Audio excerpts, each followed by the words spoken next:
Bonjour. Alors aujourd'hui pas de recette, comme vous voyez j'ai mon petit carnet de coloriage, c'est un petit peu avancé depuis la dernière fois.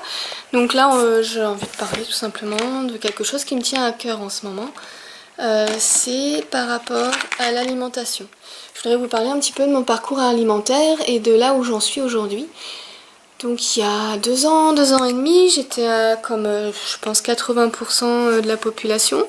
Je mangeais de tout, de trop et n'importe comment, n'importe quoi. C'est-à-dire que je faisais pas attention à ce que je mangeais le soir gras, je mangeais de la viande, des féculents, du salé, du sucré, du fromage, du pain, midi, soir, le matin c'était du 4 quarts, du chocolat au lait, voilà, vraiment tout, assez peu de légumes du coup forcément et pas du tout de fruits.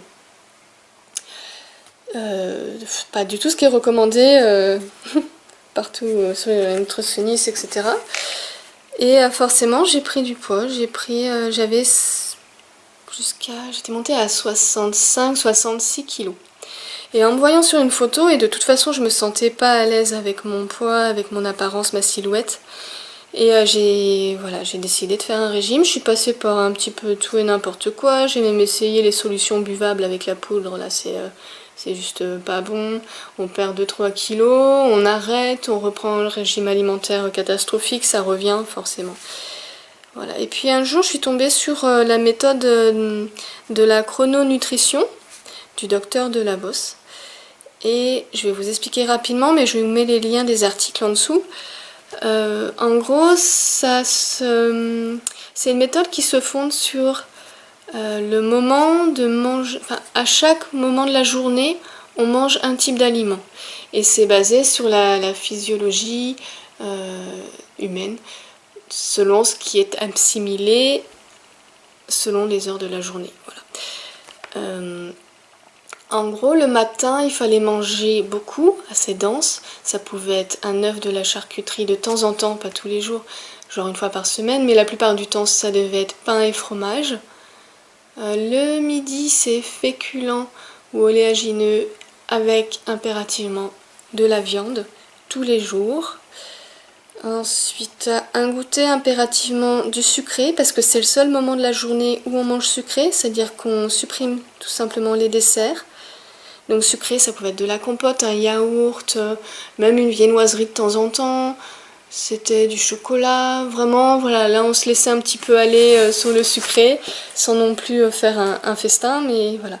Le but c'était de ne plus avoir trop faim le soir, pour pouvoir se contenter de légumes, cuits ou crus, des poêlés, et accompagnés de poissons, éventuellement de viande blanche, encore de la viande.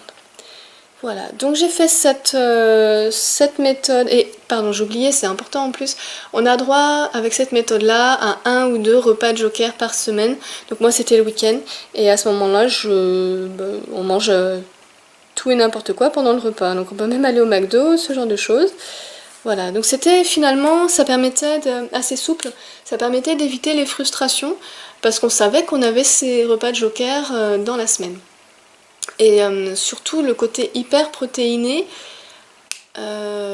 permet de voir rapidement des résultats, surtout que la première semaine, c'est par phase, hein. La première semaine c'était quinoa poulet tous les midis, donc le quinoa étant un légume, une céréale qui est très protéinée, voilà, c'était la phase d'attaque est assez impressionnante. Du coup j'ai perdu, grâce à cette méthode, 5 kilos, ce qui est pas rien et ce qui est super motivant.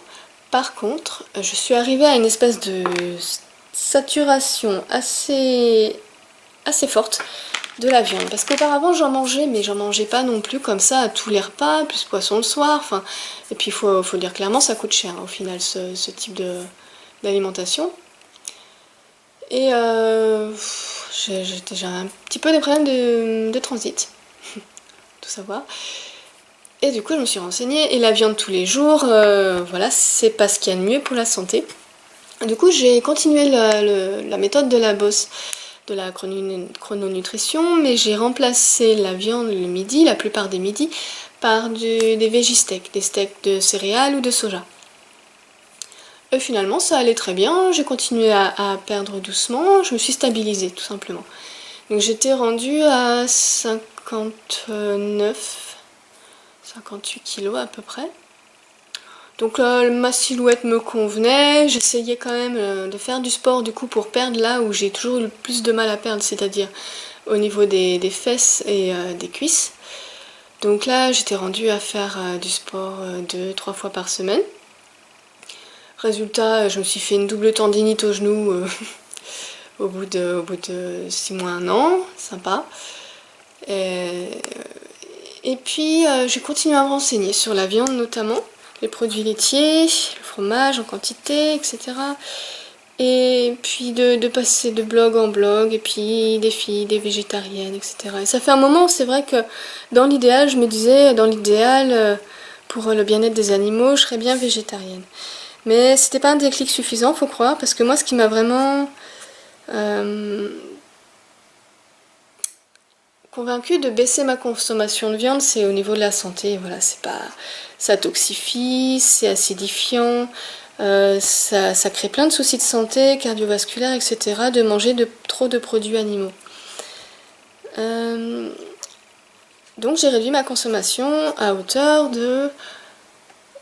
Pendant 6-8 mois, eh bien c'était devenu vraiment régulier de manger de la viande que 2 à 3 fois par semaine. Ouais, 2 repas par semaine, plus 2 repas de poisson.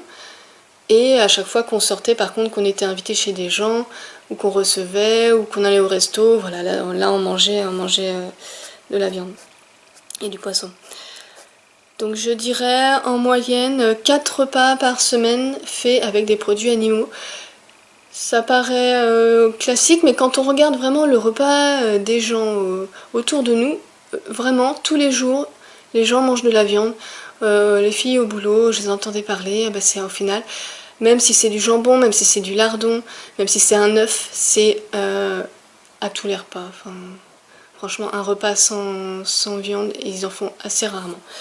Voilà, donc j'en étais restée là, je suis restée là-dessus un certain temps, tout en gardant les principes de la chrononutrition, c'est-à-dire pas de sucré autre que pendant le goûter, un repas ou 2 joker par semaine, là où d'ailleurs je mangeais la viande en général, et garder comme ça les légumes le soir, les féculents le midi, et manger... Alors le matin par contre j'ai arrêté assez rapidement aussi le fromage et le pain, parce que voilà, ça me convenait plus, le pain, le gluten, voilà, c'était trop tous les jours.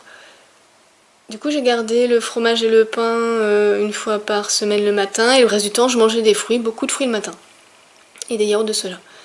Voilà. Par contre, je dirais que c'était au mois de mars. Comment c'est venu? Au mois de mars 2015 à peu près. J'ai décidé de devenir végétarienne à la maison. Alors on dit flexitarienne. Non, pardon, flexitarien. Flexitarienne. Le flexitarisme. C'est pas évident à dire. Donc c'est tout simplement ne plus manger de viande ou de poisson à la maison. Mais par contre, se l'autoriser quand on mange chez les gens ou au restaurant, en extérieur. Voilà. Donc c'est quelque chose qui m'a convenu pendant 2-3 semaines. Et puis j'ai vu un reportage. C'est le reportage. Enfin, c'est pas un reportage, c'est une conférence donnée par un végétalien. Gary. Son nom de famille, j'ai oublié, c'est un nom slave. Je vous le mets là, sur le côté. Voilà, avec le lien de la vidéo, vous pouvez cliquer et voir le reportage après. Mais en fait, c'est une conférence. Alors, il y a de l'humour dedans, enfin, c'est plaisant à regarder, mais j'avais déjà essayé de le regarder, mais je crois que j'avais pas envie jusqu'à maintenant de me laisser convaincre. Je n'avais pas envie de devenir végétalienne, parce que pour moi, ça impliquait trop de privation par rapport au simple fait d'être végétarienne ou flexitarienne. J'avais pas envie de m'imposer ça. Et puis, dans ma lancée du végétarisme à la maison, je me suis dit, allez, je regarde le reportage pour me conforter dans mes opinions. Sauf qu'au final, ça a fait bien plus que ça. Ça m'a créé un petit déclic par rapport aux autres produits animaux que le simple steak ou l'escalope de dinde ou de poulet. Parce que quand on voit un steak, on voit la mort en face dans son assiette. Évidemment, c'est un morceau de viande, pas trop transformé. C'est un morceau de cadavre très visible. Quand on mange un œuf, quand on boit du lait, du fromage, quand on prend ces produits entre guillemets dérivés, on voit pas le morceau de viande, on voit pas la mort qui se trouve dans l'assiette.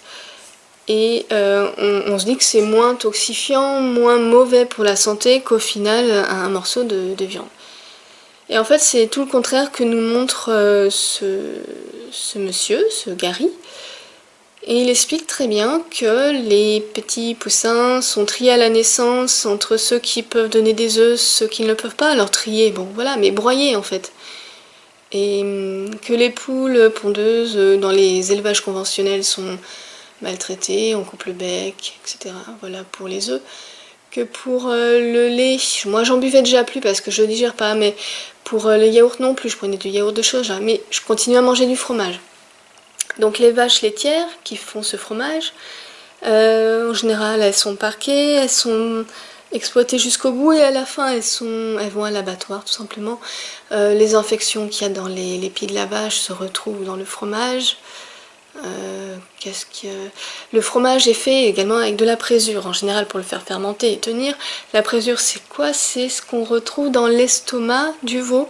Donc on prélève cette partie-là du veau et alors ça j'ai pas encore été me renseigner, mais il me semble qu'il faut que le veau soit mort pour qu'on le prélève dans son estomac, à moins que ça se fasse par une piqûre, enfin voilà, une extraction du vivant, je sais pas. Mais dans tous les cas, dès lors qu'on est végétarien, continuer à manger du fromage en sachant qu'il y a de la matière animale de bébé et veau, bon voilà, c'est pas évident. Et le fromage c'est quelque chose sur lequel les végétariens ont le plus de mal, ou les végétaliens en devenir ont le plus de mal à se passer, parce que tout simplement dans le lait, il y a une substance, une molécule qui s'approche de... Ah, j'ai oublié le nom, je vous le mets là. Voilà. Et donc c'est une drogue finalement, donc c'est normal qu'on ait du mal à s'en passer. Voilà. Et du coup j'en suis aujourd'hui. Je pars en vacances dans quelques jours et je sais qu'en vacances, c'est-à-dire je suis à l'extérieur de chez moi, donc je vais manger omnivore. Voilà. Mais en rentrant, voilà, ça fait déjà plus de 2-3 semaines que je mange végétarien à la maison. Donc ça, j'y arrive sans problème. Pas de grande frustration parce que voilà, on va au resto une fois par mois, parce qu'on a invité de temps en temps, je dirais 2-3 fois par mois à l'extérieur, donc là je mange comme tout le monde, même si j'essaye de prendre au maximum du poisson ou de limiter le fromage, ou voilà, selon le repas proposé. Mais à mon retour de vacances, en fait, j'ai vraiment envie de manger végétalien à la maison. Donc je vais passer de flexitarienne fraîchement flexitarienne, à flexitalienne. Je viens d'inventer un mot, donc flexitalienne avec un L, pour dire qu'à la maison je mange végétalien et à l'extérieur je mangerai ce qu'on me donnera quand je serai invitée, et au restaurant je mangerai ce qu'il y a dans le menu. Voilà, sans me priver. Et le côté justement de ne pas se priver à l'extérieur. Alors ça va que j'ai pas une relation sociale très étendue, donc ça va se limiter à 2-3 fois par mois. Ça permet, je pense, de gérer la frustration et de vraiment pouvoir réduire les produits animaux, réduire et même supprimer les produits animaux à la maison. Voilà, donc j'ai pas encore mis vraiment en pratique. Je reviendrai faire une vidéo pour dire ce qu'il en est. Je vous mets en attendant le lien ici, là, d'une vidéo d'un nutritionniste indépendant, donc qui n'est pas financé par Nestlé ou Danone ou par les industries agroalimentaires, pardon. Donc ce nutritionniste dit bien que le meilleur régime c'est alimentaire pour la santé, c'est le régime végétarien, et que le régime végétalien ne pose même aucun souci, à part peut-être pour la vitamine B12 qui convient de complémenter dans ce cas-là avec des granulés, des comprimés. Mais hormis ça, il n'y a vraiment aucun souci de santé liées à ce type d'alimentation. Donc je vous laisse voir les liens que je vous ai mis en dessous. Et moi je reviens dans quelques semaines, quelques mois, vous dire ce qu'il en est, si j'ai réussi à tenir déjà le côté végétalien à la maison, ce que ça aura donné sur ma qualité de vie, mon bien-être ou pas, ou si j'ai craqué plusieurs fois ou pas, je vous dirai. Voilà. Dites-moi, vous, ce que vous mangez, si vous trouvez ça complètement loufoque, extrémiste, ou si au contraire vous comprenez, mais que vous n'arrivez pas à sauter le pas, si vous ne comprenez pas et que pour vous, manger tout à n'importe quelle heure, ça vous cause aucun souci. Voilà, dites-moi tout en commentaire. À plus!